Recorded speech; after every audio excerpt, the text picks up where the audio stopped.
ಬಂದಿರುವಂಥ ಅಮೃತಮಯ ಕಲಶ ಕಾವ್ಯಗಳ ಮೇಲೆ ರಾಜಮಲ್ಜಿ ಪಾಂಡೆಯವರು ಬರೆದಿರುವ ಬಾಲಬೋಧಿನಿ ಟೀಕೆ ಸ್ವಾಧ್ಯಾಯ ನಡೆದಿದ್ದೇನೆ. ಬಂಧ ಅಧಿಕಾರದ ಆರಂಭ ಆಗಿದೆ.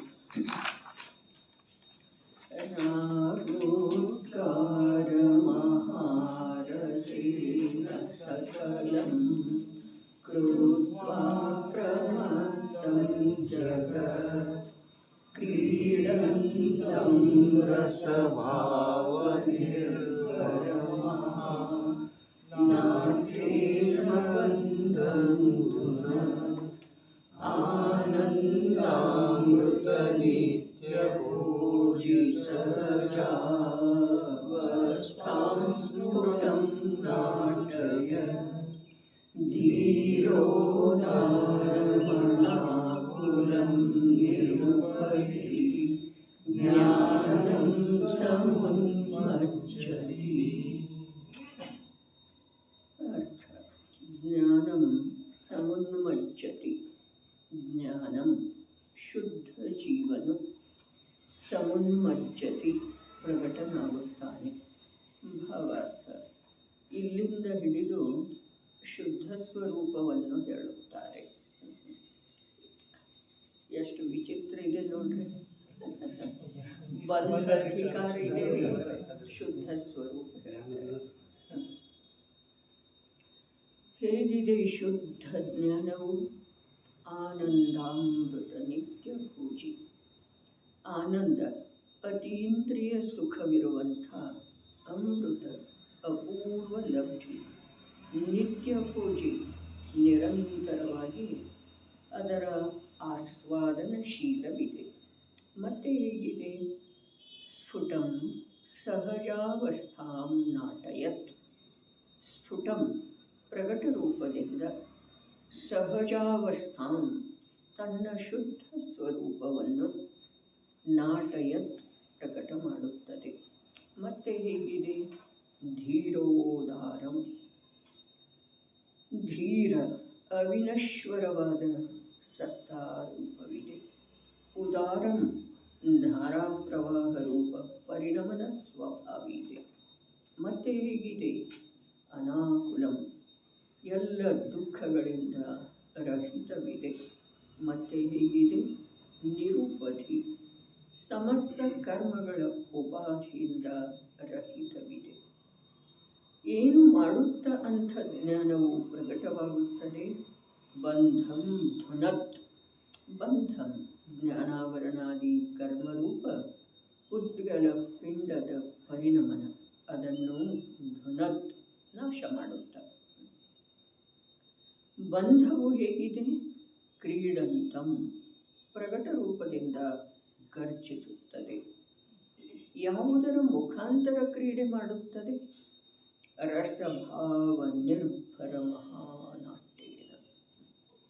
ರಸಭಾವ ಸಮಸ್ತ ಜೀವರಾಶಿಯನ್ನು ತನ್ನ ವಶ ಮಾಡಿಕೊಂಡಿರುವುದರಿಂದ ಉತ್ಪನ್ನವಾಗಿರುವ ಯಾವ ಅಹಂಕಾರ ಲಕ್ಷಣದ ಗರ್ವವಿದೆ, ಅದರಿಂದ ನಿರ್ಭರ ತುಂಬಿಕೊಂಡಿರುವ ಮಹಾನಾಟ್ಯೇನ ಅನಂತ ಕಾಲದಿಂದ ಹಿಡಿದು ಯಾವ ಪಾತ್ರಗಳ ಸಂಪ್ರದಾಯವಿದೆ ಅದರ ಮುಖಾಂತರ. ಏನು ಮಾಡಿ ಹೀಗಿದೆ ಆ ಬಂಧವು? ಸಕಲಂ ಜಗತ್ ಪ್ರಮತ್ತಂ ಕೃತ್ವಾ. ಸಕಲಂ ಜಗತ್ ಸರ್ವ ಸಂಸಾರಿ ಜೀವರಾಶಿಯನ್ನು ಪ್ರಮತ್ತಂ ಕೃತ್ವ ಜೀವದ ಶುದ್ಧ ಸ್ವರೂಪದಿಂದ ಭ್ರಷ್ಟಗೊಳಿಸಿದೆ. ಯಾವುದರ ಮೂಲಕ? ರಾಗೋದ್ಗಾರ ಮಹಾರಸೇನ. ರಾಗ ರಾಗ ದ್ವೇಷ ಮೋಹರೂಪ ಅಶುದ್ಧ ಪರಿಣತಿಯ ಉದ್ಗಾರ ಅತ್ಯಂತ ಅಧಿಕ್ಯತೆಯಂಥ ಆ ಮಹಾರಸೇನ ಮೋಹರೂಪ ಮದ್ಯದ ಮೂಲಕ. ಭಾವಾರ್ಥವು ಈ ಪ್ರಕಾರವಿದೆ. ಯಾವ ಪ್ರಕಾರ ಯಾವನೋ ಓರ್ವ ಮನುಷ್ಯನಿಗೆ ಮದ್ಯ ಕುಡಿಸಿ ವಿಕಲಗೊಳಿಸಲಾಗುತ್ತದೆ, ಸರ್ವಸ್ವವನ್ನು ಕಸಿದುಕೊಳ್ಳಲಾಗುತ್ತದೆ, ಪದದಿಂದ ಭ್ರಷ್ಟಗೊಳಿಸಲಾಗುತ್ತದೆ. ಅದೇ ಪ್ರಕಾರ ಅನಾದಿ ಕಾಲದಿಂದ ಹಿಡಿದು ಸರ್ವ ಜೀವರಾಶಿಯು ರಾಗ ದ್ವೇಷ ಮೋಹರೂಪ ಅಶುದ್ಧ ಪರಿಣಾಮಗಳಿಂದ ಉನ್ಮತ್ತವಾಗಿದೆ. ಅದರಿಂದ ಜ್ಞಾನಾವರಣಾದಿ ಕರ್ಮಗಳ ಬಂಧವಾಗುತ್ತದೆ. ಅಂಥ ಬಂಧವನ್ನು ಶುದ್ಧ ಜ್ಞಾನದ ಅನುಭವವು ನಾಶ ಮಾಡುವಂಥದ್ದಿದೆ. ಆದುದರಿಂದ ಶುದ್ಧ ಜ್ಞಾನವು ಉಪಾದೇಯವಿದೆ.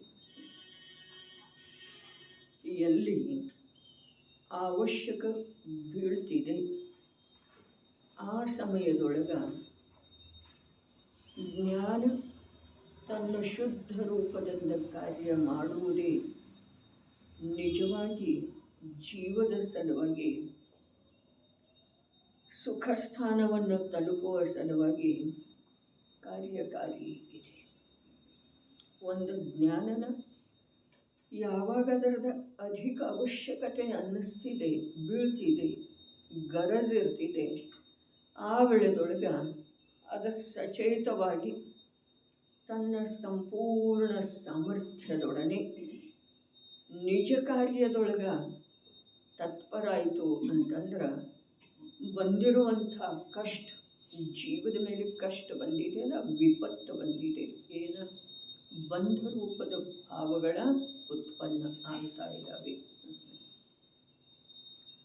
ಆ ಜ್ಞಾನ ತನ್ನಲ್ಲೇ ತಾನ ಸಚೇತಗೊಂಡು ತನ್ನಲ್ಲೇ ತಾನ ಸಂಪೂರ್ಣ ಪ್ರಯತ್ನದ ಮೂಲಕ ತನ್ನ ಕಾರ್ಯವನ್ನು ಮಾಡುವುದೇನಿದೆ, ಇದುವೇ ಬಂಧ ಭಾವದ ನಾಶ ಮಾಡುವುದಿದೆ. ಸರಿ,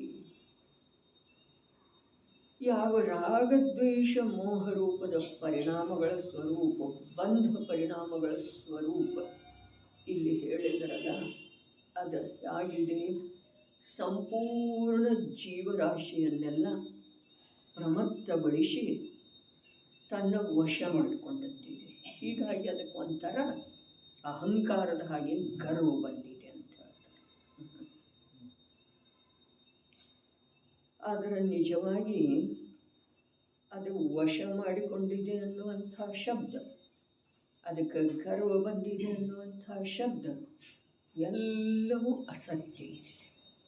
ಯಾಕೆ ಅಂತಂದ್ರೆ ಅದೇನು ವಶ ಮಾಡಿಕೊಂಡಿಲ್ಲ, ಈ ಜೀವ ತಾನಾಗೇನ ಅದರ ವಶ ಆಗಿದೆ. ಅರೆ, ತಾನಾಗೇನ ದೋಷ ಮಾಡಿದ ನಂತರ ತಾನಾಗೇನ ಇನ್ನೊಬ್ಬರ ಅಧಿಪತ್ಯವನ್ನು ಸ್ವೀಕಾರ ಮಾಡಿದ ನಂತರ ಅದರೊಳಗೆ ಅವನ ಮಹಾನತೆ ಏನಿದೆ?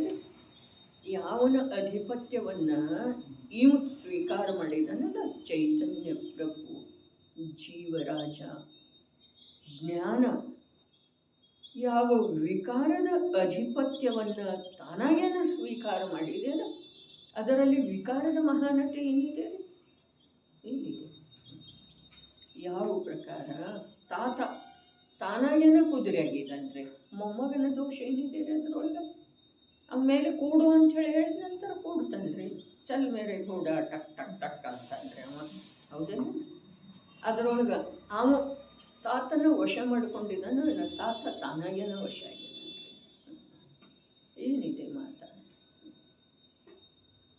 ಹಾಗೆಯೇ ಅನಾದಿ ಕಾಲದಿಂದ ನಡ್ಕೊಂಡು ಬರ್ತಾ ಇರುವಂಥ ತಾತ ಇದ್ದಾನೆ, ಯಾರ? ಜೀವ. ಮತ್ತಿದು ಒಂದು ಸಮಯದ ಪರ್ಯಾಯದ ಮೊಮ್ಮಗನಕ್ಕಿಂತಲೂ ಕ್ಷುದ್ರ ಇದೆ. ಇದರ ವಶ ಸ್ವಯಮೇವಾಗಿರುವುದರಿಂದ ಅದರ ಅಜ್ಞಾನ, ಅರೆ ಅದು ಏನು ಮಾಡ್ತಾ ಇದೆ? ಅಹಂಕಾರ ಪಡ್ತಾ ಇದೆ. ಅಹಂಕಾರ ಪಡುವಂಥದ್ದೇನೂ ಇಲ್ಲ ಅಲ್ಲಿ. ತಾತನ ದೃಷ್ಟಿಯಿಂದ ಮೊಮ್ಮಗನ ಬೆಲೆ ಏನಿದೆ ರೀ? ಮರಿ ಮೊಮ್ಮಗನೂ ಜಿರು ಮೊಮ್ಮಗನೂ ಏನೋ ಉಂಟು. ಅದರ ಬೆಲೆ ಎಷ್ಟಿದೆ ರೀ? 6 ತಿಂಗಳದ್ದಿದೆ, 8 ತಿಂಗಳದ್ದಿದೆ ಅಂಥೇಳಿ ಹೊರಗಡೆ ಲೌಕಿಕದೊಳಗೆ ಅದರ ಸಾಮರ್ಥ್ಯ ಏನಿದೆ? ಅದಕ್ಕೆ ಜ್ಞಾನನ ಏನಿದೆ? ಅದಕ್ಕೆ ಅನುಭವನ ಏನಿದೆ? ಅದಕ್ಕೇನಿದೆ ಹೇಳಿಲ್ಲ? ಏನೂ ಇಲ್ಲ. ಅದೇ ಪ್ರಕಾರ ಈ ವಿಕಾರ ರೂಪದ ಪರ್ಯಾಯಕ್ಕ ನಿಜವಾಗಿ ಯಾವುದರ ಪರಿಚಯ ಇದೆ? ಇವ ಜೀವಿದನೆ, ಇವನನ್ನು ನಾನು ವಶ ಮಾಡಿಕೊಳ್ಬೇಕು, ಏನಾದರೂ ಪರಿಚಯ ಇದೆ? ವಿಕಾರಿ ಭಾವ ಅಚೇತನ ಸದೃಶ ಇದೆ ರೀ. ಅದೇನು ಜೀವರಾಜನನ್ನು, ಚೈತನ್ಯ ಪ್ರಭುವನ್ನು ತ್ರಿಕಾಲಿ ಶುದ್ಧ ಜ್ಞಾನವನ್ನು ತನ್ನ ವಶ ಮಾಡಿಕೊಳ್ಳುವಂಥ ಯಾವ ಪ್ರಯತ್ನನೂ ಮಾಡಿರ್ತಾರೆ. ಆದರೆ ಈ ಜ್ಞಾನ ಸ್ವರೂಪಿಯಾದಂಥ ಚೈತನ್ಯ ಸ್ವರೂಪಿಯಾದಂಥ ಜೀವ ತನ್ನ ನಿಜ ಭಾವವನ್ನು ನಿಜ ಸ್ವರೂಪವನ್ನು ತಿಳಿದುಕೊಳ್ಳದೇ ಇರುವುದರಿಂದ ಅದರ ವಶ ಆಗಿದಂತೆ. ಈಗಿಲ್ಲೇನಾಗಿದೆ, ಪ್ರಸಂಗ ಬಂದಿದೆ. ಏನ ನಿರ್ಜನೆ ಆದ ನಂತರ ಕೂಡ ಮತ್ತದ ತನ್ನ ಅಧಿಕಾರ ನಡೆಸಲಿಕ್ಕೆ ಬರ್ತಾ ಇದೆ. ನಿರ್ಜರೆ ಆಗಿದೆ ಅಲ್ಲ, ಆಗ್ತಾ ಇದೆ ಅಲ್ಲ. ನಿರ್ಜರೆಯ ಪ್ರಮಾಣ ಎಷ್ಟಿದೆ ಅಂತಂದ್ರೆ 75% ಇದೆ ಅಂತ ಹೇಳಿ ಇಟ್ಕೊಂಡ್ರೆ, ಮತ್ತು ಬಂಧದ ಪ್ರಮಾಣ ಎಷ್ಟಿದೆ ರೀ? 25% ಇದೆ. ಆ ವೇಳೆದೊಳಗ ಬಲಾಬಲಗಳು ವಿಚಾರ ಮಾಡಿದ ನಂತರ ಬಲ ಯಾವುದರದ್ದಿದೆ? ನಿರ್ಜರದ್ದಿದೆ ಅಲ್ಲ, ಶುದ್ಧ ಸ್ವಭಾವದ್ದು ಇದೆ. ಹಾಗಾದ್ರೆ ಅಲ್ಲಿ ಆ ಜ್ಞಾನ ಇನ್ನಷ್ಟು ಎಚ್ಚರಗೊಂಡಿತು ಅಂತಂದ್ರೆ ಅದ್ರದ್ದೇನಾಗ್ತಿದೆ? ಬಲ ಮತ್ತಷ್ಟು ಕಡಿಮೆ ಆಗ್ತಿದೆ. ಯಾವುದರ್ಥ? ಬಂಧರೂಪ ಭಾವದ. ಹಾಗಾದ್ರೆ ಇದೆಲ್ಲ ಯಾರಿಗೆ ಅನ್ವಯಿಸ್ತಿದೆ? ಇದೆಲ್ಲ 4ನೇ ಗುಣಸ್ಥಾನ, 5ನೇ ಗುಣಸ್ಥಾನ, 6ನೇ ಗುಣಸ್ಥಾನದಲ್ಲಿರುವಂಥ ಸಾಧಕರಿಗೆ ಅನ್ವಯಿಸ್ತಿದೆ. ನಮಗೇನು ಅನ್ವಯಿಸೋದಿಲ್ಲೇನ? ನಮಗೇನಿದ್ರದ್ದು ಉಪಯೋಗ ಇಲ್ಲೇನ? ಇದೆ. ಅರೆ ಇಷ್ಟು ಪ್ರಯತ್ನ ಮಾಡಿ ಅಥವಾ ತಾನಾಗೇನ ದೈವಯೋಗದಿಂದ ನೈಸರ್ಗಿಕವಾಗೇನ ಅಲ್ಲಿಂದ ಎದ್ದು ಇಲ್ಲಿಯವರೆಗೆ ಬಂದ ನಂತರ, ಎಲ್ಲಿಂದ? ನಿಗೋಧದಿಂದ ಎದ್ದು ಇಲ್ಲಿಯವರೆಗೆ ಬಂದ ನಂತರ ಸಾಕ್ಷಾತ್ ತ್ರಿಲೋಕ ಪೂಜ್ಯ ಪ್ರಭುವಿನ ಸನ್ನಿಧಿ ನಿರಂತರ ದೊರಕ್ತಾ ಇರುವ ವೇಳೆದೊಳಗೆ ಅವರು ಹೇಳಿರುವಂಥ ನನ್ನ ಸ್ವರೂಪ, ದೇಹದ ಸ್ವರೂಪ, ವಿಕಾರದ ಸ್ವರೂಪ, ಕ್ಷಣಿಕತೆ ಸ್ವರೂಪ, ತ್ರೈಕಾಲತೆ ಸ್ವರೂಪ ಎಲ್ಲವೂ ನನಗೆ ತಿಳಿದು ಬರ್ತಾ ಇರುವ ವೇಳೆದೊಳಗೆ ಮತ್ತಿನ್ನೂ ನನ್ನಲ್ಲೇ ಮಿಥ್ಯಾತ್ವ ಉಳ್ಕೊಂಡಿದೆ. ಈ ಪ್ರಕಾರ ಜ್ಞಾನ ಜಾಗೃತ ಆಗಬೇಕು. ಈ ಜ್ಞಾನ ತನ್ನ ಸಾಮರ್ಥ್ಯವನ್ನು ತೋರಿಸಬೇಕಾದಂಥ ಪ್ರಸಂಗ ಇದೆ ಈಗ. ಇಲ್ಲ ಅಂತಂದ್ರೆ ಮತ್ತೆ ಅದೇನಾಗ್ತಿದೆ? ಗರ್ವಿತ ಆಗ್ತಿದೆ ನೋಡ್ರಿ. ಯಾವುದ? ವಿಪರೀತ ಮನ್ನಣೆ, ಮಿಥ್ಯಾತ್ವ ಏನಿದೆಯಲ್ಲ, ದೇಹ ಬುದ್ಧಿ ಸಂಯೋಗದೊಳಗೆ ಸುಖ ಬುದ್ಧಿ ಮತ್ತದ ಬಲಿಷ್ಠ ಆಗ್ತಿದೆ ರೀ. ಆಮೇಲೆ ಜೀವನಿಗೆ ಏನು ಮಾಡಲಿಕ್ಕೆ ಬರುತ್ತಿಲ್ಲ. ನಿಜವಾಗಿ 4ನೇ 5ನೇ 6ನೇ ಗುಣಸ್ಥಾನವರ್ತಿ ಜೀವರುಗಳ ಜ್ಞಾನ ಎಚ್ಚೆತ್ತುಕೊಳ್ಳುತ್ತಿದೆ, ಬಲವನ್ನು ವೃದ್ಧಿ ಮಾಡಿಕೊಳ್ತಿದೆ ಅನ್ನೋದಕ್ಕಿಂತ ನಮ್ಮದೇ ಅವಶ್ಯಕ ಇದೆ. ಏನ? ಇನ್ನೂ ಎಲ್ಲಿ ಬಲ ತೋರ್ಸೇ ಇಲ್ಲ, ಪ್ರಕಟ ಮಾಡೇ ಇಲ್ಲ ಜ್ಞಾನ. ಆದ್ರೆ ಎಂಥ ಜ್ಞಾನ 4 ಘಾತಿ ಕರ್ಮ ರೂಪದ ಪರ್ವತಗಳನ್ನು ಕೂಡ ಉರುಳಿಸಿ ಬಿಡುವಂಥ ಸ್ವಭಾವವುಳ್ಳದ್ದಿದೆ. ಅಂಥದೇ ಜ್ಞಾನ ನನ್ನದಿದೆ. ಇದನ್ನ ತಿಳ್ಕೊಂಡ ನಾವು ಜಾಗೃತ ಆಗಬೇಕಾಗಿದೆ. ಅವ್ರು ಆಗ್ತಿದ್ರೆ ಆಗಲಿ, ಬೇಕಾದ್ರೆ ಬಿಡಲಿ, ಅವ್ರ ಕೆಲಸ ಆಗಿದೆ ರೀ. ಹೌದಿಲ್ರಿ? 4ನೇ 5ನೇ 6ನೇ ಗುಣಸ್ಥಾನ ವರ್ತಿಗಳದ್ದ ಜ್ಞಾನಂತೂ ಜಾಗೃತನೇ ಇದೆ. ಅವರು ತಪ್ಪಿರೋ ಒಂದು ಭವ ಮತ್ತೊಂದು ಧಾರಣ ಮಾಡಬಹುದು. ಆದ್ರೆ ನಾನು ತಪ್ಪಿನು ಅಂತಂದ್ರೆ ಏನಾಗೋದ? ಅನಂತ ಸಂಸಾರ. ಅರೆ ಅಪ್ಪಾಜಿ ಹೇಳಿದ ಪ್ರಕಾರ ನ್ಯಾಯದಿಂದ, ತರ್ಕದಿಂದ, ಆಗಮದ ಕಥನದ ಅನುಸಾರ ವಿಚಾರ ಮಾಡಿದ್ರೆ ಈಗ ತಪ್ಪಿದ್ರೆ ನಿಗೋಧದವರೆಗೆ ಹೋಗಲೇಬೇಕಾಗೋದ್ರೆ, ಹೋಗೇ ಬರಬೇಕಾಗೋದು. ಹೋಗೋದು ನಿಶ್ಚಿತ, ಬರುವುದು ನಿಶ್ಚಿತ. ಬರುವುದಿಲ್ಲ ನಮ್ಮ ಕೈಯೊಳಗಿದೆ. ಇಲ್ಲ, ಅದಕ್ಕೆ ಇಲ್ಲಿ ಬಂಧದ ಭಾವೇನ ಅನಾದಿ ಕಾಲದಿಂದ ನನ್ನ ಜೀವರಾಜನನ್ನ ವಶಪಡಿಸಿಕೊಂಡಿದ್ದೇನೋ ಅಂಥೇಳಿ ಗರ್ವಿತ ಆಗ್ತಾ ಇದೆಯಲ್ಲ, ಅದರ ಗರ್ವವನ್ನು ಈಗ ನಾಶ ಮಾಡಲೇಬೇಕು. ಅದಕ್ಕೆ ಗರ್ವಿತ ಆಗೋದಕ್ಕ ಅದರ ಸಾಮರ್ಥ್ಯ ಏನೂ ಇಲ್ಲ ಅಲ್ಲಿ. ಅದೇನೂ ಕರಾಮಾತಿ ಮಾಡಿಲ್ರಿ. ಆದದ್ದು ಏನ? ಜೀವರಾಜನಿಗೆ ತನ್ನ ಸ್ವರೂಪದ ಪರಿಚಯ ಮಾಡಿಕೊಳ್ಳುವಂಥ ಅವಸರ ಸಿಕ್ಕಿಲ್ಲ. ಅವನದು ದೋಷ ಇದೆ ಅಂಥೇಳಿ ಯಾಕೆ ಅನ್ನೋದ್ರೆ, ಅವನಿಗೆ ತನ್ನ ಸ್ವರೂಪದ ಪರಿಚಯ ಮಾಡಿಕೊಳ್ಳುವಂಥ ಅವಕಾಶ ಪ್ರಾಪ್ತ ಆಗಿಲ್ಲ. ಈಗ ಅವಕಾಶ ಪ್ರಾಪ್ತ ಆದದ್ದು ಇದೆ. ಸರ್ವ ಪ್ರಕಾರ ಸೆ ಒಂದೇ ಎರಡು ಪ್ರಕಾರದಿಂದಲ್ಲ. ಮನಸ್ಸಹಿತ ಇದ್ದೇನೆ, ಮನುಷ್ಯ ಇದ್ದೇನೆ, ಅನುಕೂಲಸ್ಥ ಇದ್ದೇನೆ, ನಿರೋಗಿ ಇದ್ದೇನೆ. ಈಗೇನು ರೋಗ ಆಗಿದೆ ನಮ್ಗೆ? ಹಾಗಿಲ್ಲ ನೋಡ್ರಿ. ಜ್ಞಾನ ಸ್ವರೂಪದ ಸ್ಮರಣೆ ಮಾಡಿಕೊಳ್ಳುವುದರೊಳಗೆ ಈ ಜೀವ ದುರ್ಬಲ ಕಾಮಯಾಗ ಆಗ್ತಾನಲ್ಲ, ಆ ವೇಳೆದೊಳಗೆ ರೋಗ ನೋಡ್ರಿ. ಈಗೇನು ನಮ್ಗೆ ರೋಗ ಮಾಡಿದೆ? ಇದ್ರೆ ಇರಲಿಲ್ಲ, ನಮ್ಮ ಜ್ಞಾನ ಕೆಲಸ ಮಾಡುವ ಸ್ಥಿತಿಯೊಳಗಿದೆಯೋ ಅಥವಾ ಇಲ್ಲರಿ? ಇದ್ರೆ ಇರಲಿ, ಅಲ್ಲಿ ನೋವಿದೆ, ಇಲ್ಲಿ ನೋವಿದೆ, ಆಗಿದೆ, ಹೀಗಿದೆ, ಇರಲಿ. ಆದರೆ ನಮ್ಮ ಜ್ಞಾನವನ್ನು ಮುಚ್ಚಿ ಹಾಕುವಷ್ಟು ಸಾಮರ್ಥ್ಯ ಆ ರೋಗದಲ್ಲೇ ಇಲ್ಲ. ಅದರ ಸಲುವಾಗಿ ಈಗ ನಮ್ಮ ಜ್ಞಾನ ಅನಂತಾನಂತ ಪುದ್ಗಲ ಪರಾವರ್ತನ ಅಥವಾ ಪಂಚ ಪರಾವರ್ತನಗಳ ಕಾಲವೇ ವ್ಯತೀತವಾಗಿ ಹೋಗಿದ್ರೂ ಕೂಡ ಈಗ ಎಲ್ಲ ಪ್ರಕಾರದಿಂದ ನಮಗೆ ಅವಕಾಶ ಪ್ರಾಪ್ತ ಆಗಿದೆ. ಸರ್ವ ಪ್ರಕಾರ ಸೇ ಅವಸರ ಆಯಾ ಹೈ. ಒಂದು ಸ್ವಲ್ಪ ಈ ಶಬ್ದದ ಸರ್ವ ಪ್ರಕಾರ ಸೇ ಅವಸರ ಆಯಾ ಹೈ, ಈ ಶಬ್ದದ ಭಾವವನ್ನು ಗಂಭೀರವಾಗಿ ಎಲ್ಲ ಚಿಂತೆಗಳನ್ನು ಬಿಟ್ಟ, ನಮ್ಮದೇ ಆದಂಥ ದುರಾಗ್ರಹವನ್ನು ಬಿಟ್ಟುಕೊಟ್ಟ ವಿಚಾರ ಮಾಡೋದರೆ ಈ ಸಂಸಾರದೊಳಗೆ ನಿಗೋಧದಲ್ಲಿರುವ ಕಾಲೆಷ್ಟು, ಸ್ಥಾವರದಲ್ಲಿರುವ ಕಾಲೆಷ್ಟು, ವಿಕಲೇಂದ್ರಿಯಗಳಲ್ಲಿ ಇರುವ ಕಾಲೆಷ್ಟು, ಪಂಚೇಂದ್ರಿಯದಲ್ಲಿ ಬರುವುದು ಎಷ್ಟು ದುರ್ಲಭ, ಮನಸ್ಸಿನ ಪ್ರಾಪ್ತಿಯಾಗುವುದು ಎಷ್ಟು ದುರ್ಲಭ. ಇದರ ನಂತರ ಇನ್ನೂ ಬಹಳ ಅದಾವ್ರೆ. ಏನ? ಜೈನಕುಲ ಆರ್ಯಕ್ಷೇತ್ರ. ಜೈನಕುಲ ಆರ್ಯಕ್ಷೇತ್ರ ಆ 100 ಜನ ಇಂದ್ರರಿಂದ ವಂದಿತ ಇಡೀ ಲೋಕಕ್ಕೆ ಒಬ್ಬನೇ ದೇವ. ಇಡೀ ಲೋಕಕ್ಕೆ, ಇಡೀ ಜೀವರಾಶಿಗೆಲ್ಲ ಕಲ್ಯಾಣದ ಮಾರ್ಗವನ್ನು ತೋರಿಸಿ ಕೊಡುವುದರಲ್ಲಿ ಅವನೊಬ್ಬನೇ ಸಮರ್ಥ. ಅಂಥ ದೇವನನ್ನು ಆರಾಧಿಸುವಂಥ ಭಾಗ್ಯ ಸಿಕ್ಕಂತೆ ಇದೆ. ಬರೀ ಕಣ್ಣು ಮುಚ್ಚಿ ಆರಾಧಿಸುವ ಮಾತಿಲ್ಲ. ಟೋಡರ್ ಮಲ್ಲರು ಹೇಳದೇ ಇರುವಂಥ ಮಾತು ಏನೂ ಇಲ್ಲ. ಕುಲ ಪರಂಪರೆಯಿಂದ ಆರಾಧನೆ ಮಾಡುವುದರೊಳಗೆ ನಮ್ಮ ಜೀವನದಿಂದ ಇಲ್ಲ. ನಮ್ಮ ಜೀವನದೊಳಗೆ ಆ ಪ್ರಭುವಿನ ಸಂದೇಶವನ್ನು ಪಡ್ಕೊಳ್ಳುವಂಥ, ಅದರಿಂದ ಲಾಭಾನ್ವಿತವಾಗುವಂಥ ಎಲ್ಲ ಅವಕಾಶ ನಮಗೆ ಪ್ರಾಪ್ತಿ. ಟೋಡರ್ ಮಲ್ಲರ, ದೌಲತರಾಮ, ಸದಾ ಸುಖದಾಸ ಇವರೆಲ್ಲ ದಿವಸಕ್ಕೆ 8 ಗಂಟೆ ಪರಿಶ್ರಮ ಮಾಡಿದ ನಂತರ ಪರಿವಾರ ನಡೀತಿರ್ತಾರೆ.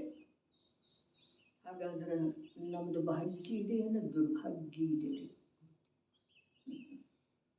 ಮಹಾನ ಭಾಗ್ಯ ಇದೆ ರೀ. ಆದರೆ ನಾವು ಸ್ವಯಮೇವ ಅದನ್ನು ದುರ್ಭಾಗ್ಯ ರೂಪದಿಂದ ಬದಲಿಸ್ತಾ ಇದ್ದೇವೆ. ನಮಗೆ ಬರೀ ಕ್ಷಣಿಕವಿರುವಂಥ, ಜಡವಿರುವಂಥ, ನಶ್ವರವಿರುವಂಥ, ಮಾಯಾಜಾಲ ರೂಪವಿರುವಂಥ ಪದಾರ್ಥ ಅಥವಾ ಅವಸ್ಥೆಗಳಲ್ಲೇ ಆಕರ್ಷಣೆ ಇದೆ.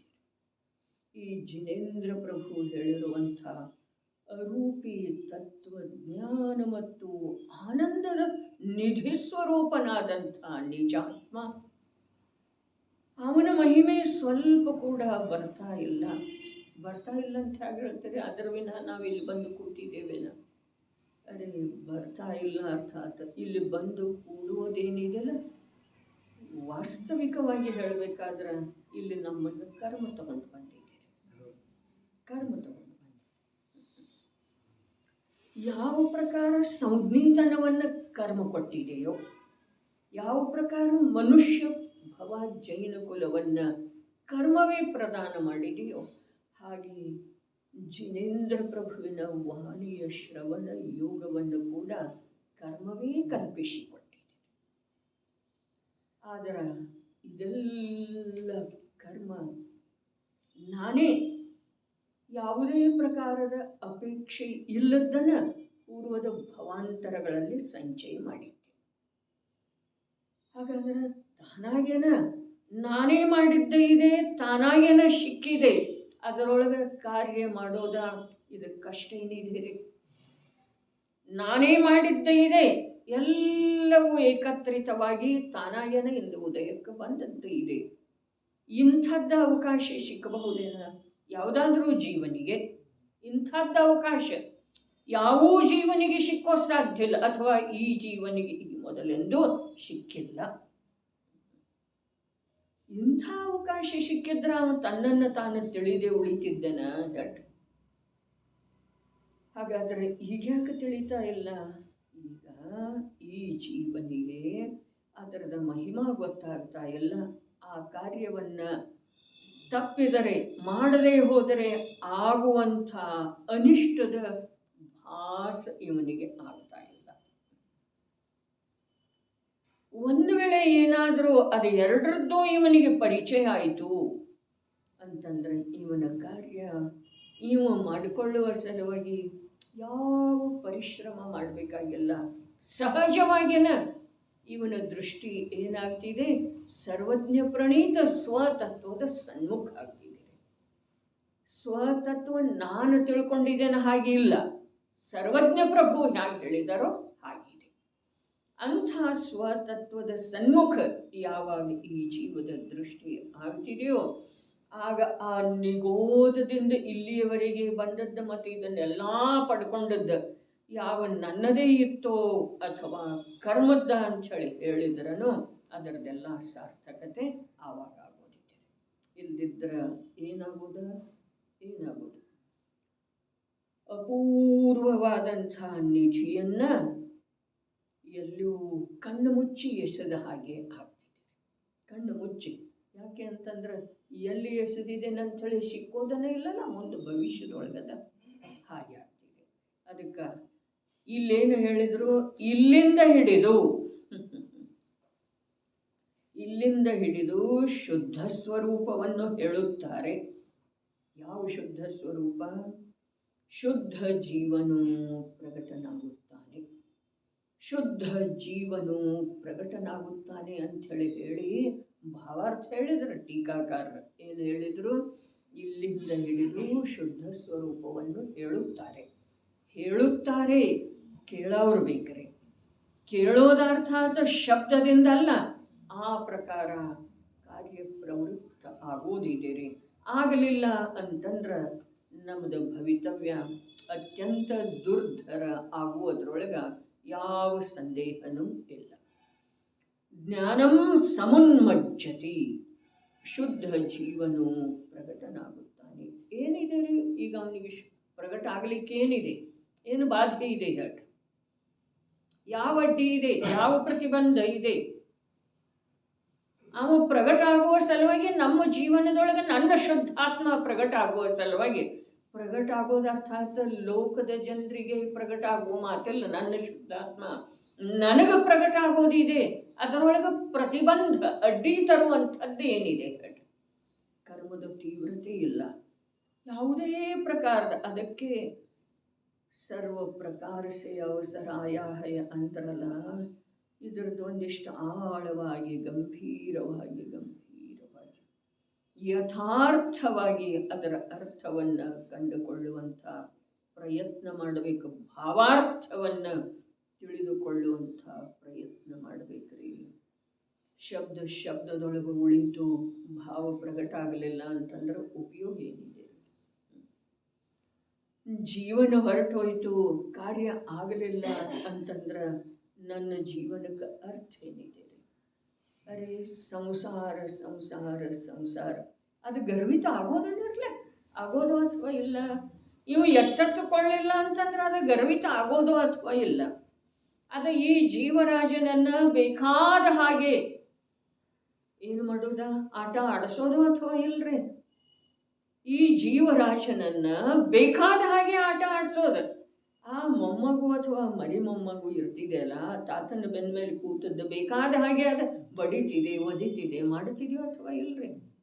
ಅದಕ್ಕೇನು ಜ್ಞಾನ ಇಲ್ಲ. ಇವ್ರು ನನ್ನ ತಾತ ಅಂಥೇಳಿ ಅದೇ ಪ್ರಕಾರ ಕರ್ಮಕ್ಕೇನು ಜ್ಞಾನ ಇಲ್ಲ. ಇನ್ನು ತಾನಾಗೇನ ಅದರ ದಾಸತ್ವವನ್ನು ಸ್ವೀಕಾರ ಮಾಡಿದ ನಂತರ ಅದಕ್ಕೆ ಅಹಂಕಾರ ಬರೋದು ಬರೋದು ಬರೋದು ಮತ್ತು ಬರೋದು. ಯಾವಾಗ ಇಲ್ಲಿಯವರೆಗೆ ಬಂದಿಲ್ರಿ ಅದಕ್ಕೆ. ಇವು ಸಂಜ್ಞಿ ಪಂಚೇಂದ್ರಿಯ ಆಗಿ ಕೂಡ ಜಿನೇಂದ್ರ ಪ್ರಭುವಿನ ವಚನ ಮತ್ತು ದರ್ಶನ ಯೋಗ ಲಭಿಸಿದ ನಂತರ ಕೂಡ ಇವು ಅದರ ವಶವಾಗಿ ಉಳಿದ ಅಂತಂದ್ರೆ ಅದಕ್ಕೆ ಗರ್ವ ಬರೋದು ನೋಡ್ರಿ. ಆ ಗರ್ವದಿಂದ ಅದೇನು ಮಾಡೋದ, ಇವನನ್ನು ಅನಂತ ಕಾಲದವರೆಗೆ ತನ್ನ ಅಧೀನ ಇಟ್ಕೊಳ್ಳೋದು. ಅದಕ್ಕೇನು ಹೇಳಿದ್ರು, ಇಲ್ಲಿಂದ ಏನಾಗ್ತಿದೆ, ಶುದ್ಧ ಸ್ವರೂಪವನ್ನು ಹೇಳುತ್ತಾರೆ. ನೀನು ಕೇಳ್ತಾ ಹೋಗಪ್ಪ, ಕೇಳ್ತಾ ಹೋಗು. ಕೇಳೋದಂದ್ರೆ ಏನ್ರಿ? ಕೇಳೋದಂತಂದ್ರೆ ಏನು? ಎಲ್ಲ ಮರ್ತು ನಿಂದೇನು ನಡೆಸ್ಕೊಂಡು ಬಂದಿದೆಯಲ್ಲ ಅದನ್ನೆಲ್ಲ ಒಂದೊಂದಾಗಿ ಮರ್ತು ಹಿಂದೆ ಬಿಡ್ತಾ ಕೇಳ್ತಾ ಮುಂದೆ ಹೋಗು. ಅವರೆಲ್ಲಿ ಕರ್ಕೊಂಡು ಹೋಗ್ತಾರಲ್ಲ ಅಲ್ಲಿ ಹೋಗು. ಅವರೆಲ್ಲಿ ಕರ್ಕೊಂಡು ಹೋಗ್ತಾರೆ? ಎಲ್ಲಿ ಕರ್ಕೊಂಡು ಹೋಗ್ತಾರೆ? ಜ್ಞಾನಿಗಳ ಭವ್ಯ ಜೀವನನ್ನ ಉಪದೇಶದ ಮೂಲಕ ಎಲ್ಲಿಗೆ ಕರ್ಕೊಂಡು ಹೋಗ್ತಾರೆ? ಅವನದೇ ಸುಖದ ಸ್ಥಾನದವರೆಗೆ ಕರ್ಕೊಂಡು ಅಲ್ಲಿ ಓದು ಬಿಟ್ಟ ಅವರು ಗಾಯವಾಗ್ತಾರೆ. ಅಲ್ಲಿ ಅವರು ಉಳಿಯುವುದಿಲ್ರಿ. ಆದರೆ ಇವು ಅವರನ್ನು ನಂಬಿ ಅಲ್ಲಿಯವರೆಗೆ ಹೋಗ್ಬೇಕು. ಅವರಲ್ಲಿ ಉಳಿಯುವುದಿಲ್ಲ ಮತ್ತು ಅವರ ಗರಜು ಇವನಿಗೆ ಅಲ್ಲಿ ಉಳಿಯುವುದಿಲ್ಲ. ಯಾಕೆ? ಸಿಗಬೇಕಾದದ್ದು ಸಿಕ್ಕಿಬಿಟ್ಟಿತ್ತಲ್ಲ. ಅದೇ ಸನ್ನಿವೇಶದ ಕಲ್ಪನಾ ಮಾಡಿಕೊಳ್ರಿ. ಅವರು ಅಲ್ಲಿಯವರೆಗೆ ಕರ್ಕೊಂಡು ಹೋಗ್ತಾರೆ. ಯಾರನ್ನ ಹೋಗುವವರನ್ನ, ನಂಬಿ ಹೋಗುವವರನ್ನ ಅಲ್ಲಿಯವರೆಗೆ ಕರ್ಕೊಂಡು ಹೋಗ್ತಾರೆ. ಎಲ್ಲಿಯವರೆಗೆ? ಸ್ವರ್ಗದವರೆಗೆ ಅಲ್ಲ. ಅರೆ ಮೋಕ್ಷ ತಾನಾಗೇನ ಅಲ್ಲಿ ಕಾಲು ಮುರ್ಕೊಂಡು ಬಿದ್ದಿದೆ ಅಂಥ ನಿಜ ಗ್ರಹದವರೆಗೆ ನಮ್ಮನ್ನು ಕರ್ಕೊಂಡು ಹೋಗ್ತಾರೆ. ಕರ್ಕೊಂಡು ಹೋದ ನಂತರ ಅವರು ಎಲ್ಲಿದ್ದಾರೆ ಅಂಥೇಳಿ ನನ್ನ ಕೈ ಹಿಡಿದು ಇಲ್ಲಿ ತನಕ ಕರ್ಕೊಂಡು ಬಂದವರು ಎಲ್ಲಿದ್ದಾರೆ ಅಂಥೇಳಿ ನೋಡುವ ಅವಶ್ಯಕತೆ ಇವನಿಗೂ ಇರೋದಿಲ್ಲ. ಮತ್ತು ಅಲ್ಲಿಯವರೆಗೆ ತಲುಪಿಸಿದ ನಂತರ ಅವ್ರದ್ದು ಕೆಲಸ ಏನೂ ಇರುವುದಿಲ್ಲ ಅಂದ ಕೂಡಲೇ ಅವರು ಅಲ್ಲಿ ಇರುವುದಿಲ್ಲ. ಹೀಗೆ ಏಕಾಕಿಯಾಗಿ ಈ ಜೀವ ಸ್ವಾಧೀನತೆಯಿಂದ ತನ್ನ ಸುಖದ ಮಾರ್ಗದ ಮೇಲೆ ಹೊರಟು ಹೋಗ್ತಾನೆ. ಇಲ್ಲಿಂದ ಹಿಡಿದು ಏನು ಮಾಡ್ತಾರೆ? ಜೀವದ ಶುದ್ಧ ಸ್ವರೂಪವನ್ನು ಹೇಳುತ್ತಾರೆ. ಶುದ್ಧ ಸ್ವರೂಪ ಏನು ಹೇಳ್ತಾರೆ ನೋಡ್ರಿ, ಏನು ಹೇಳ್ತಾರೆ? ಬಹಳ ಅದ್ಭುತ ಶಬ್ದ ರೀ. ಹೇಗಿದೆ ಶುದ್ಧ ಜ್ಞಾನವು? ಅರೆ ನಾವು ಎಷ್ಟು ಬಾರಿ ಬಿಡಿಸ್ತಾ ಹೋದ್ರೂ ಪ್ರತಿಯೊಂದು ಕಲಶದೊಳಗ ಆ ಅರ್ಥ ನಮ್ಮನ್ನು ಆಕರ್ಷಿತ ಮಾಡ್ತಾ ಇದೆ. ಏನು? ಶುದ್ಧ ಸ್ವರೂಪವನ್ನು ಹೇಳ್ತೇನಂದ್ರೆ ಪ್ರಶ್ನೆ ಏನು ಕೇಳಿದ್ರು? ಹೇಗಿದೆ ಶುದ್ಧ ಸ್ವರೂಪ ಅನ್ನಲಿಲ್ಲ. ಪ್ರಶ್ನೆ ಏನು ಕೇಳಿದ್ರು? ಹೇಗಿದೆ ಶುದ್ಧ ಜ್ಞಾನವು? ಅಂದ್ರೆ ನನ್ನ ಸ್ವರೂಪ ಇಲ್ಲಿ ಹೇಳಿದ್ರೇನಿಲ್ರಿ. ಹೇಳ್ತಾ ಹೋಗ್ತಾರೆ ಅಂತಂದ್ರೆ ಹೇಳಿದ್ರು. ಏನು ಹೇಳಿದ್ರು? ನನ್ನ ಸ್ವರೂಪ ಒಂದು ಶುದ್ಧ ಜ್ಞಾನವೇ ಇದೆ. ಪ್ರಶ್ನೆಯೊಳಗೆ ನಮಗೆ ಹೇಳಿದ್ರಿ. ಏನು ಹೇಳಿದ್ರು? ನನ್ನ ಸ್ವರೂಪ ಒಂದು ಶುದ್ಧ ಜ್ಞಾನವೇ ಇದೆ. ನನ್ನ ಸ್ವರೂಪ ವೃದ್ಧಾಪ್ಯದಿಂದ ವಿಕೃತಗೊಂಡಿರುವಂಥದ್ದು ಇಲ್ಲ. ನನ್ನ ಸ್ವರೂಪ ಕರ್ಮದ ಹಿಡಿತದೊಳಗೆ ಬಂದು ವಿಕೃತ ಆಗಿರುವಂಥದ್ದು ಇಲ್ಲ. ನನ್ನ ಸ್ವರೂಪ ಪುಣ್ಯೋದಯದಿಂದ ಹೊಳೆಯುವಂಥದ್ದೂ ಇಲ್ಲ. ನನ್ನ ಸ್ವರೂಪ ಎಂಥದ್ದಿದೆ? ಒಂದು ಶುದ್ಧ ಜ್ಞಾನವೇ ನನ್ನ ಸ್ವರೂಪ ಹೇಳಿದರು. ಏನು ಹೇಳಿದರು? ಇಲ್ಲಿಂದ ಹಿಡಿದು ಶುದ್ಧ ಸ್ವರೂಪವನ್ನು ಹೇಳುತ್ತಾರೆ. ಹೇಗಿದೆ ಶುದ್ಧ ಜ್ಞಾನವು? ಈ ಶಬ್ದ ಅರೆ ಆನಂದಾಮೃತ ನಿತ್ಯ ಭೋಜಿ. ಆನಂದಾಮೃತ ನಿತ್ಯ ಭೋಜಿ. ಶುದ್ಧ ಜ್ಞಾನ ಹೇಗಿದೆ? ನನ್ನ ಸ್ವರೂಪ ಹೇಗಿದೆ? ಒಂದು ಶುದ್ಧ ಜ್ಞಾನನೇ ಇದೆ. ಹೇಗಿದೆ ಆ ಶುದ್ಧ ಜ್ಞಾನ? ಆನಂದಾಮೃತ ನಿತ್ಯ ಪೂಜಿ. ಏನು ಶೇಷ ಉಳಿತ್ರಿ? ಏನು ಉಳಿತು? ಆನಂದ ಇದೆ. ಆ ಆನಂದ ಪುಣ್ಯದ ಕಾರಣದಿಂದ ಪ್ರಾಪ್ತ ಆಗಿರುವಂಥದ್ದಿಲ್ಲ. ಯಾಕೆ ಅಂತಂದ್ರೆ ಪುಣ್ಯ ತೀರಿದ ನಂತರ ಮೃತಪ್ರಾಯ ಆಗಿ ಹೋಗ್ತಿದೆ. ಅದ ಪುಣ್ಯದ ಪ್ರಭಾವದಿಂದ ಅಥವಾ ಕಾರಣದಿಂದ ಪ್ರಾಪ್ತವಾಗಿರುವಂಥ ನಿರೋಗತೆ, ಬಲ, ಐಶ್ವರ್ಯ ಇವೆಲ್ಲ ಏನದವ್ರಿ ಪುಣ್ಯ ತೀರ್ತಾ ಇದ್ದ ಹಾಗೆ ಅವು ಮೃತಪ್ರಾಯ ಆಗ್ತವೆ, ಸತ್ತು ಹೋಗ್ತವೆ. ಆದರೆ ಇದು ಎಂಥ ಆನಂದ? ಅಮೃತ. ಅಮೃತ ಅರ್ಥಾತ್ ಇದರ ನಾಶ, ಇದರ ಮರಣ ಯಾವಾಗುವ. ಯಾವುದರದ್ದು? ಆನಂದದ್ದು. ಆನಂದ ರೂಪ ಅಮೃತ, ಅಮೃತವಿರುವ ಆನಂದ. ಅದನ್ನ ಅವೇನು ಮಾಡುವಂಥವದನ್ನು ನಿತ್ಯ ಭೋಜಿ. ಅರೆ ನಿರಂತರ ನಿರಂತರ ನಿರಂತರ ಸೇವನೆ ಮಾಡುವಂಥವು, ತಿನ್ನುವಂಥವು, ಉಣ್ಣುವಂಥವು, ಅರೆ ಆಸ್ವಾದಿಸುವಂಥವು. ನಿತ್ಯ ಭೋಜಿ, ನಿತ್ಯ ಭೋಜಿ. ಅವನಿಗೆ ಸಾಕಾಗುವುದಿಲ್ಲ. ಅದು ಸಾಕಾಯ್ತಂತಂದ್ರೆ ಇದೆ ಅಲ್ಲ, ಇದು ಹೊರಗಿನ ಆಹಾರ ಎಷ್ಟು ಪ್ರಿಯ ಇದ್ರೂ ಕೂಡ ಸಾಕಾಗ್ತಿದೆಯಲ್ಲ. ಅದರೊಳಗಿನ ರಸನೂ ನೀರಸಾಗ್ತಾ ಹೋಗ್ತಿದೆ. ಆದರೆ ಅದು ಹಾಗಿಲ್ಲ. ಈ ಸಮಯದೊಳಗೆ ಯಾವ ಆನಂದದ ಅಮೃತವನ್ನು ಸಮಗ್ರ ರೂಪದಿಂದ ಆತ್ಮನ ಸರ್ವ ಪ್ರದೇಶಗಳಲ್ಲಿ ಅನುಭವಿಸಲಾಯಿತೋ, ಅದೇ ಪ್ರಕಾರದ ಆನಂದವನ್ನು ಮುಂದಿನ ಸಮಯದಲ್ಲಿ ಆತ್ಮನ ಸರ್ವ ಪ್ರದೇಶಗಳಲ್ಲಿ ಅನುಭವಿಸಲಾಗುತ್ತದೆ. ಎಷ್ಟು ಕಾಲದವರೆಗೆ? ಎಷ್ಟು ಕಾಲದವರೆಗೆ? ನಿತ್ಯ ಭೋಜಿ ಅಂತ ಹೇಳಿದರು. ಇಲ್ಲಿ ಅನಂತದ ಮಾತೇ ಇಲ್ಲ. ನಿತ್ಯ ಭೋಜಿ, ನಿತ್ಯ ಭೋಜಿ. ಸಾಕಾಗುವುದಿಲ್ಲ, ಅಜೀರ್ಣ ಆಗುವುದಿಲ್ಲ, ಬೇರಸ ಆಗುವುದಿಲ್ಲ ಅಂಥದ್ದು ಇದೆ. ಅದು ಏನ? ಆನಂದ ರೂಪದ ಅಮೃತ.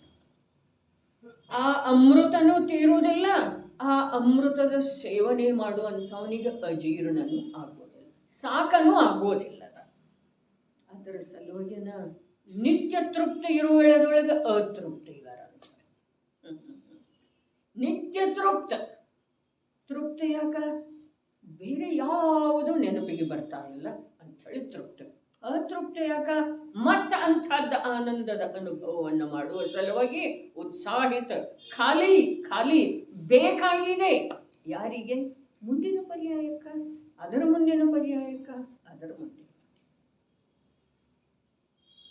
ಇಂಥದ್ದ ಲೋಕದೊಳಗ ಯಾವುದರಿಂದ, ಯಾವ ಕಾಲದೊಳಗ, ಯಾವ ಪುಣ್ಯದ ಪ್ರಭಾವದಿಂದ ಲಭಿಸಬಹುದು?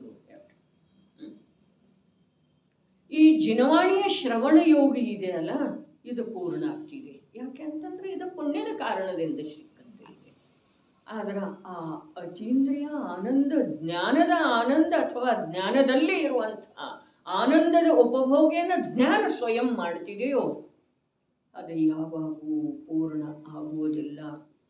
ಇದಕ್ಕೂ ಸಾಕಾಗುವುದಿಲ್ಲ, ಅದರೊಳಗಿಂದ ಪೂರ್ಣನೂ ಆಗುವುದಿಲ್ಲ. ಇಂಥ ನಿಧಿ, ಇಂಥ ನಿಧಿ ಲೋಕದೊಳಗೆ, ಇಂಥ ನಿಧಿಯನ್ನು ಪ್ರದಾನ ಮಾಡುವಂಥ ಶಕ್ತಿ, ಈ ಪ್ರಕಾರದ ಸುಖವನ್ನು ಉನ್ಮಿಸುವಂಥ ಶಕ್ತಿ ಯಾವ ಪುಣ್ಯದೊಳಗಿಲ್ಲ, ಯಾವ ರುಚಿಯೊಳಗಿಲ್ಲ, ಯಾವ ಜಿನೇಂದ್ರ ಪ್ರಭುವಿನ ಚರಣ ಸಾನ್ನಿಧ್ಯದೊಳಗೂ ಕೂಡ ಇಲ್ಲ. ಹೇಗಿದೆ ಆ ಶುದ್ಧ ಜ್ಞಾನ? ಆನಂದಾಮೃತ ನಿತ್ಯ ಭೋಜಿ. ಜ್ಞಾನ ಆ ಆನಂದ ರೂಪದ. ಅದೇ ಜ್ಞಾನ ಮತ್ತು ಆನಂದ ಎರಡೂ ಹೇಗದವ್ರಿ? ಜ್ಞಾನ ಮತ್ತು ಆನಂದ ಎರಡೂ ಹೇಗದವು? ಅವಿನಾಭೂತ. ಅವಿನಾಭೂತ. ಆನಂದದಿಂದ ರಿಕ್ತವಾದಂಥದ್ದು ಜ್ಞಾನ ಲೋಕದೊಳಗ ಇಲ್ಲವೇ ಇಲ್ಲ. ಆನಂದದಿಂದ ರಿಕ್ತವಾದಂಥ ಯಾವ ಜ್ಞಾನ ಇದೆಯೋ ಅದು ಜ್ಞಾನನ ಅಲ್ರಿ. ಇನ್ನು ಜ್ಞಾನ ಶೂನ್ಯವಾದಂಥ ಯಾವ ಆನಂದ ಇದೆಯಲ್ಲ ಅದು ಆನಂದನ ಅಲ್ಲ. ಜ್ಞಾನ ಶೂನ್ಯ ಆನಂದ ಯಾವುದ? ಅರೇ ಪಂಚೇಂದ್ರಿಯಗಳ ವಿಷಯಾನಂದ ಇದೆ ಅಲ್ಲ, ಅದು ಜ್ಞಾನ ಶೂನ್ಯ ಆನಂದ. ಅದು ಆನಂದನ ಅಲ್ಲ. ಅದು ನಿಜವಾಗಿ ಏನಿದೆ? ಆಕುಲತೆ ಇದೆ, ದುಃಖ ಇದೆ. ಈ ಎಲ್ಲ ವಿಷಯ ಸಮಗ್ರ ರೂಪದಿಂದ ಈ ಕಲಶದಲ್ಲಿ ಬಂದು ಆನಂದಾಮೃತ ನಿತ್ಯ ಭೋಜಿ ಬಂತೇನಿಲ್ರಿ. ಆನಂದ ಯಾವುದಕ್ಕೆ ಆನಂದ ಅಂದರು? ಅತೀಂದ್ರಿಯ ಸುಖವಿರುವಂಥ ಆನಂದ ಅಂದ್ರೆ ಏನ? ಅತೀಂದ್ರಿಯ ಸುಖ. ಅಲ್ಲಿ ಕಣ್ಣು ತೆಗಿಬೇಕಾಗಿಲ್ಲ, ಎದುರಿಗೆ ದೃಶ್ಯ ಬೇಕಾಗಿಲ್ಲ, ರೂಪ ಬೇಕಾಗಿಲ್ಲ, ಕಿವಿ ಸರಿ ಇರೋದು ಅವಶ್ಯಕ ಇಲ್ಲ, ಶಬ್ದ ಕೇಳೋದು ಬೇಕಾಗಿಲ್ಲ. ಅರೆ ಶೀತ ಉಷ್ಣ ಸ್ನಿಗ್ಧ ವೃಕ್ಷ ಏನದಾವ ಯಾವುದು ಬೇಕಾಗಿಲ್ಲ. ಸಿಹಿ ಕಹಿ ಹುಳಿ ಮೊದಲಾದ ಯಾವ ರಸನೂ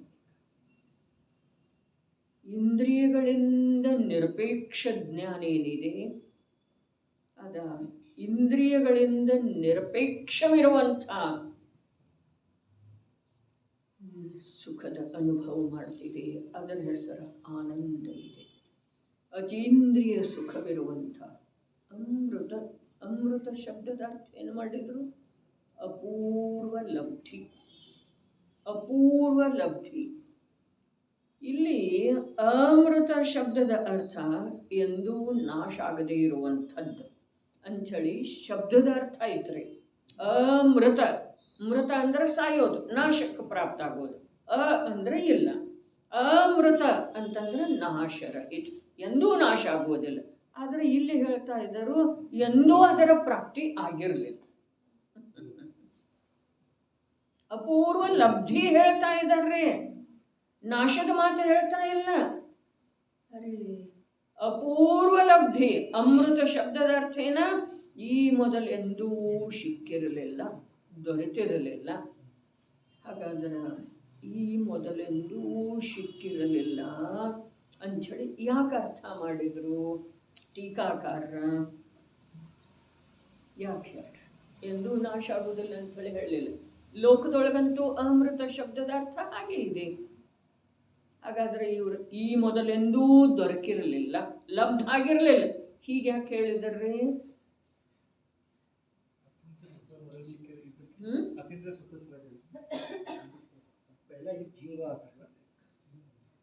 ಈ ಮೊದಲೆಂದೂ ಸಿಕ್ಕಿರಲಿಲ್ಲ ಯಾಕೆ ಹೇಳಿದ್ರು?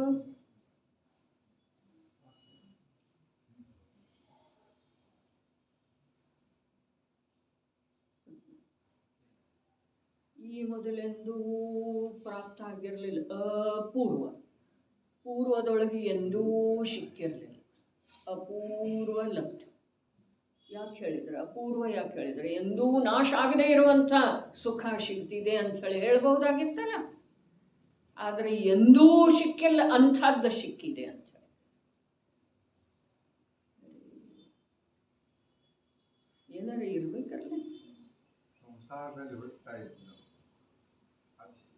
ಇಲ್ಲಿ ಬೇರೆ ಕಡೆ.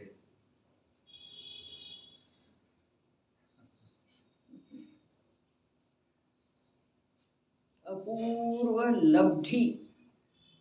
ಲಬ್ಧಿ ಅಂದ್ರೆ ದೊರಕೋದು, ಲಾಭ ಆಗೋದು, ಸಿಗೋದು. ಅಪೂರ್ವ. ಈ ಮೊದಲೆಂದೂ ಸಿಕ್ಕಿರಲಿಲ್ಲ, ಎಂದೂ ಸಿಕ್ಕಿರಲಿಲ್ಲ. ಪೂರ್ವದೊಳಗೆ ಮೊದಲೆಂದೂ ದೊರಕಿರಲಿಲ್ಲ, ಅಂಥದ್ದು ಇದೆ. ಯಾಕೆ ಹೇಳಿದ್ರು?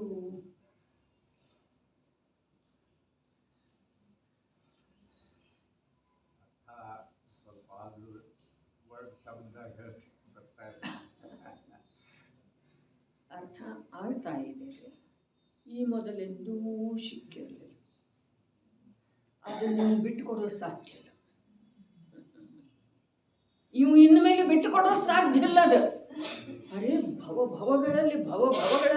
ಭವಗಳಲ್ಲಿ ಅನಂತ ಭವಗಳಲ್ಲಿ ಪ್ರಯತ್ನ ಮಾಡಿದ, ಎಷ್ಟೆಲ್ಲ ಪರಿಶ್ರಮ ಮಾಡಿದ, ಪುಣ್ಯ ಮಾಡಿದ, ಉಪವಾಸ ಮಾಡಿದ, ದೀಕ್ಷಾ ತಗೊಂಡ, ಏನೆಲ್ಲ ಮಾಡಿದ, ಆದರೆ ಇದು ಸಿಕ್ಕೇ ಇರಲಿಲ್ಲ.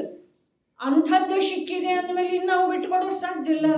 ಅಮೃತ ಏನಿದೆ ಇವು ಬಿಟ್ಟುಕೊಡೋದಿಲ್ಲ. ಯಾಕ ಅಂತಂದ್ರೆ ಈ ಮೊದಲೆಂದು ಸಿಕ್ಕಿಲ್ಲ. ಈ ಮೊದಲೆಂದೂ ಸಿಕ್ಕಿರಲಿಲ್ಲ. ಅರೇ ಅವೇನು ಅಸಾಮಾನ್ಯ ಅದನ್ರಿ. ಅವ ಜ್ಞಾನ ಸ್ವರೂಪಿ. ಎಲ್ಲ ಕಡೆ ನೋಡಿದ ಆಕಾಶದ ಪ್ರದೇಶದ ಮೇಲೆ ಒಮ್ಮೆ ಅಲ್ಲ ಅನಂತ ಬಾರಿ ಹೋಗಿ ನೋಡಿದ. ಏನೆಲ್ಲ ಭಕ್ಷಣ ಮಾಡಿ ನೋಡಿದ. ಲೋಕದ ಗರ್ಭದೊಳಗ ಎಷ್ಟು ಪ್ರಕಾರದ ಪರ್ಯಾಯಗಳನ್ನ, ಸ್ಕಂದಗಳನ್ನ, ಸ್ಕಂಧಗಳಾಗುವ ಯೋಗ್ಯತೆ ಪರಮಾಣುಗಳಲ್ಲಿ ಇದೆಯೋ ಆ ಎಲ್ಲ ಸ್ಕಂಧಗಳನ್ನು ಭಕ್ಷಣೆ ಮಾಡಿ ನೋಡಿದ. ಅವನು ಜ್ಞಾನ ಸ್ವರೂಪಿ ಅದನ್ರಿ. ಅಂಚಳನ ತ್ರಿಕಾಲ ಜ್ಞಾನಿ ಅಂಚಳಿ ಯಾಕೆ ಹೇಳಿದ್ರ, ಅದೆಲ್ಲ ಅವನಿಗೆ ಅನುಭೂತಿ ಆದ ನಂತರ ಲಕ್ಷ್ಯದೊಳಗೆ ಬರ್ತಿದೆ. ಅವನ ಜ್ಞಾನದೊಳಗೆ ಎಲ್ಲ ವಿಷಯ ಇದೆ ರೀ. ಏನ ಎಲ್ಲೆಲ್ಲಿ ಹೋಗಿ ಎಷ್ಟೆಷ್ಟು ಬಾರಿ ಏನೇನು ಪ್ರಯತ್ನ ಮಾಡಿದನು, ಯುದ್ಧ ಮಾಡಿದನು, ಮದುವೆ ಮಾಡ್ಕೊಂಡು ಅರಮನೆ ಕಟ್ಟಿದನು, ಏನೆಲ್ಲ ಮಾಡಿದನು, ಆಭರಣಗಳನ್ನು ಮಾಡ್ಕೊಂಡು ಸೇವಕರನ್ನು ಇಟ್ಕೊಂಡು ಏನು ಮಾಡಿದ್ರೂ ಸಿಗಲಿಲ್ಲ. ತ್ಯಾಗ ಮಾಡಿನ ಬೆಟ್ಟದ ಗುಹೆಯೊಳಗೆ ಹೋಗಿ ಕೂತಿನ, ಆದರೂ ಸಿಗಲಿಲ್ಲ. ಅರೆ ಅನಂತ ಕಾಲದೊಳಗೆ ಅನಂತ ಭವಗಳಲ್ಲಿ ಅನಂತ ಪ್ರಕಾರದ ಪ್ರಯತ್ನವನ್ನು ಅನಂತ ಬಾರಿ ಮಾಡಿದ್ರೂ ಸಿಕ್ಕಲಿಲ್ಲ. ಈಗ ಸಿಕ್ಕೈತೆ ಅಂದಮೇಲೆ ಅದನ್ನು ಅವ ಎಂದೂ ಬಿಟ್ಟುಕೊಡೋದ ಸಾಧ್ಯ. ಅಂಚಳಿ ಅಮೃತ ಶಬ್ದದ ಅರ್ಥ ಏನು ಮಾಡಿದ್ರು, ಅಪೂರ್ವ ಲಬ್ಧಿ ಆಗ್ತಿದೆ. ಆನಂದ ಆಗುದಿಲ್ಲ. ನನಗೆ ಆಗ್ತಿದೆ, ಅರೆ ನನಗಾಗ್ತಿದೆ, ತಮಗೂ ಕೂಡ ಹಾಗೇ ಆಗ್ತಿದೆ. ಈ ಮೊದಲೆಂದೂ ಸಿಕ್ಕಿಲ್ಲ. ಅದಕ್ಕೆ ಹೇಳಿದಲ್ಲ, ಇನ್ನು ಅದನ್ನು ಬಿಟ್ಟುಕೊಡೋ ಸಾಧ್ಯ ಇಲ್ಲ. ಗುರುಗಳು ಕರ್ಕೊಂಡು ಹೋಗ್ತಾರೆ ಅಂತ ಹೇಳಿದ್ರೆ ಇದು ಕರ್ಕೊಂಡನ ಹೊರಟಿದ್ದಾರೆ. ಎಲ್ಲಿ ಹೇಳ್ತಾನೆ ಹೊರಟಿದ್ದಾರೆ, ತೋರಿಸ್ತಾನೆ ಹೊರಟಿದ್ದಾರೆ, ಕೈ ಹಿಡಿದು ಪ್ರೇಮದಿಂದ ಕರ್ಕೊಂಡು ಹೊರಟಿದ್ದಾರೆ. ಆದರೆ ನಾವು ಇಷ್ಟು ದುಷ್ಟದೇವಲ್ಲ, ಅವ್ರಿಗೆ ನನಗಿಲ್ಲಿರೋದೈತಿ, ಎಲ್ಲಿ ಈ ಕೊಳಚೆ ಒಳಗೆ ಇದು ಮಾಡೋದೈತಿ. ಏನ ಯಾವುದರಿಂದ ದಾಹ ತಣಿಯೋದಿಲ್ಲ ಅಂಥ ಉಸುಕನ್ನು ಕುಡಿಯೋದಿದೆ ರೀ. ನೀರಲ್ಲ, ಮಳಲನ್ನೇ ಕುಡಿಯೋದಿದೆ ರೀ. ಆಗಮದ ವಚನ ಇದೆ ರೀ, ಮಳಲನ್ನೇ ಕುಡಿಯೋದು. ಬಾಯಾರಿಕೆ ಹೋಗ್ತಿದೆ ಅನ್ರಿ, ಆ ಒಣಗಿದ ಗಂಟಲೊಳಗೆ ಮಳಲು ಇಳಿತಿದೆ ಅನ್ರಿ. ಅರೆ ಆಗಮದ ವಚನ ಇದೆ ರೀ, ಇವು ನೀರಂಥೇಳಿ ಮಳಲನ್ನೇ ಕುಡಿತಾ ಇದ್ದಾನೆ ಅಂಥೇಳಿ. ನಮ್ಮ ದೃಷ್ಟಿಕೋನ ಏನಾಗ್ತೈತಿ, ಅಪತ್ತಿ ಹೊರಗೆ ನೋಡತ್ತವ್ರಿ. ಬಂದ ಭಾವದ ಅವ್ರ ಅಪತ್ತಿ ತಿಳಿತಾರೆ. ಮತ್ತೆ ಅದನ್ನು ಅವರು ತಿಳಿತಾರಲ್ಲ, ನಾವು ತಿಳಿಬೇಕಾಗಿದೆ ರೀ. ನೋಡ್ರಿ, 6ನೇ ಗುಣಸ್ಥಾನದವರ ಸಂಜೋಲನ ಕಷಾಯ ರೂಪದ ಶುಭ ಭಾವವನ್ನು ಆಪತ್ತಿ ವಿಪತ್ತು ಅಂತ ಹೇಳಿ ತಿಳಿತಾರೆ. ಪಂಚಮ ಗುಣಸ್ಥಾನಾವರ್ತಿ 2 ಕಷಾಯ ಚೌಕಡಿಯ ಅಭಾವ ಆಗಿರುವಂಥ ಜೀವ ಶುಭ ಭಾವದೊಳಗಿಂದ ಚ್ಯುತ ಆಗೋದು, ಶುದ್ಧ ಸ್ವಭಾವದ ಸಾಧನೆಯೊಳಗೆ ಪ್ರಮಾದ ಬರೋದನ್ನು ಆಪತ್ತಂತ ಹೇಳಿ ತಿಳಿತಾರೆ. 4ನೇ ಗುಣಸ್ಥಾನಾವರ್ತಿ ಜೀವ ಯಾವ ಅನಂತಾನುಬಂಧಿ ಹೊರಟು ಹೋಗಿದೆ, ಆದರೆ ಎಷ್ಟು ಪ್ರಯತ್ನ ಮಾಡಿದ್ರೂ ಆ ಶುದ್ಧ ಸ್ವರೂಪದ ಅನುಭವ ಉತ್ಕೃಷ್ಟ ಅಂದ್ರೆ 6 ತಿಂಗಳ ಕಾಲದವರೆಗೆ. ಅರೆ ಒಂದೊಂದು ಸಮಯ ಅವನಿಗೆ ಮಹಾಭೀಕರ ಅನ್ನಿಸ್ತಿದೆ ರೀ, ವಿಪತ್ತುಮಯ ಕಾಣಿಸ್ತಿದೆ. ತನ್ನನ್ನು ಸಾಯಿಸಿ ಬಿಡಲಿಕ್ಕೆ ಎದುರಿಗೆ ಬರ್ತಾ ಇರುವಂಥ ಭಯಂಕರ ವಿಷ ಸರ್ಪದ ಹಾಗೆ ಕಾಣಿಸ್ತಿದೆ, ಭೀಕರ ಸಿಂಹದ ಹಾಗೆ ಕಾಣಿಸ್ತಿದೆ. ಹಾಗಾದ್ರೆ ನಮಗ ಮಿಥ್ಯಾತ್ವನೇ ಇದೆ ರೀ. ಅದು ನಮಗೆ ಯಾಕಾಗಬೇಕು? ಎಂಥ ವಿಪತ್ತು! ಅರೆ ಗಂಭೀರವಾಗಿ ಶಾಂತ ಚಿತ್ತದಿಂದ, ಗಂಭೀರ ಅರ್ಥಾತ್ ಹೇಗಿದೆ ಹಾಗೆ ವಿಚಾರ ಮಾಡಿದರೆ ಏನಿದೆ ಹೇಳ್ರಿ. ಜ್ಞಾನದ ಹನನ, ನಿರಾಕುಲ ಶಾಂತಿಯ ಹನನ, ಅತೀಂದ್ರಿಯ ಸುಖದ ಸರ್ವನಾಶ ಯಾವುದರಿಂದ ಆಗ್ತಾ ಇದೆ, ಆ ಭಾವ ನಮ್ಮ ಲಕ್ಷ್ಯಕ್ಕೆ ಬರಬೇಕೋ ಬೇಡ್ರಿ? ಬರಬೇಕೋ ಬೇಡ? ಬರದಿದ್ರೆ ನಾವು ಸಂಜ್ಞೆ ಅಲ್ರಿ. ಆ ಸಂಜ್ಞೆಗೆ ವ್ಯಾಖ್ಯಾ ಏನು ಮಾಡಿದರು? ಹಿತಾಹಿತದ ವಿಚಾರ. ನನ್ನ ಅಹಿತ ಆಗ್ತಾ ಇದೆ, ಇದು ಕಾಣುವುದಿಲ್ರಿ. ಮನೋಹರನ ಕಾಣಿಸ್ತಿದೆ. ಇನ್ನು ಯಾವುದ ಪರದೊಳಗ ಅಚೇತನದೊಳಗ ತನ್ನತನದ ಮನ್ನಣೆ ಪ್ರಭು ಬಿಟ್ಟು ಕೊಡ್ಲಿಕ್ಕೆ ಬೇಕ್ರಿ. ಹೇಗೆ ಬಿಟ್ಟು ಕೊಡೋದ? ಜ್ಞಾನದಿಂದ ತಿಳಿಯೋದು. ಏನು ತಿಳಿಯೋದ? ಇದು ಅಚೇತನ, ಇದು ಅಚೇತನ ಇದೆ. ಅರೆ ಅಪ್ಪಾಜಿ ಹೇಳುವಂಥ ಮಾತು 2 ಇದ್ವಲ್ಲ, ಒಂದು ಸ್ಮಶಾನದ ವಸ್ತು, ಒಂದು ಪುಣ್ಯಕ್ಕೆ ಏನಂತಿದ್ರೆ ಅದು ನಿಜವಾಗಿನ ಎಷ್ಟು ಅರ್ಥಪೂರ್ಣ ಅದಾವ್ರಿ ಅವ. ಶರೀರಕ್ಕೆ ಯಾವಾಗಲೂ ಸ್ಮಶಾನದ ವಸ್ತು, ಹಲಕಟ್ಟು ಪುಣ್ಯ ಅಂತಿರ್ತಾರೆ. ಅವರೇ ಧೈರ್ಯದಿಂದ ಹೇಳಲಿಕ್ಕೆ ಸಾಧ್ಯ ಇದೆ ಆ ಶಬ್ದ. ಎಲ್ಲ ಚರ್ಮಕಾರ ಅಂತ ಹೇಳಿ ಪುಣ್ಯ ಸರ್ವಸ್ವಾಗಿದೆ. ಸರ್ವಸ್ವರೇ ಎಲ್ಲಿ ಆಗಿದೆ? ಪಾಪದೊಳಗೆ ನಿಂತುಕೊಂಡು ಪುಣ್ಯ ಮಾಡ್ತಾ ಇದ್ದೇನೆ ಅಂತ ಇದ್ದೇವೆ. ಎಲ್ಲಿದೆ? ನಾವು ಎಲ್ಲಿ ಹೋಗವ್ರು? ಮುಖವಾಡ ಬರುವುದಿಲ್ಲ ಮುಂದಿನ ಭಾವಕ್ಕೆ, ಅದು ಎಲ್ಲಿ ಒಯ್ಯೋದಿಲ್ಲರಿ ಮುಖವಾಡ. ನಮ್ಮನ್ನ ಮುಖವಾಡದೊಳಗೆ ಅಂಥ ಸಾಮರ್ಥ್ಯ ಇಲ್ಲ ಒಳ್ಳೆ ಕಡೆ ಕರ್ಕೊಂಡು ಹೋಗುವಂಥದ್ದು. ಒಳಗೆ ಬೇಕು ಒಳ್ಳೆಯದ್ರೆ. ನಮಗೆ ಶುಭದ ಸಲುವಾಗಿರೇ ಅನುರಾಗಿ ಎಲ್ಲಿದೆ ಭರತಭಾಯಿ? ಇದೆಯನ್ರಿ? ಒಂದಿಷ್ಟು ಕಣ್ಣು ಬಿಟ್ಟು ವಿಚಾರ ಮಾಡಬೇಕು, ನೋಡ್ಬೇಕು ನಮ್ಮ ಅಂತರಂಗವನ್ನು. ನಾವು ಶುಭದ ಸಲುವಾಗಿ ಕೂಡ ನಮ್ಗೆ ಆಸಕ್ತಿ ಅಥವಾ ಆತ್ಮೀಯತೆ ಇಲ್ಲವೇ ಇಲ್ಲರಿ. ನಮಗೆ ಬರೀ ಹೋಗು ಸಂಸಾರ ಶರೀರ ಅಭೇದ ರೂಪದಿಂದ ಒಂದಾಗಿ ಹೋಗಿ